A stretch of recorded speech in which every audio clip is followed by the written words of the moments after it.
તો જમ્મુ કાશ્મીરમાં ભૂસ્ખલન થઈ રહ્યું છે અને ગુજરાતીઓ ફસાયા છે ત્યાં. તો જમ્મુ કાશ્મીરમાં ભૂસ્ખલનને લઈને ગુજરાતીઓ ફસાયા છે.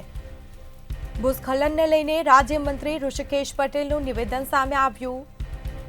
રાજ્ય સરકાર દ્વારા જમ્મુ કાશ્મીર સરકાર પાસે માહિતી લેવાઈ છે તેવું જણાવ્યું છે, જેમાં મુખ્યમંત્રીએ જમ્મુ કાશ્મીર સરકાર સાથે વાતચીત કરી છે. ગુજરાતીઓને સલામત સ્થળે ખસેડવામાં આવ્યા છે. લોકોની રહેવા જમવાની વ્યવસ્થાઓ કરવામાં આવી છે. ગુજરાતીઓને પરત લાવવા માટે વાતચીત કરવામાં આવી હતી.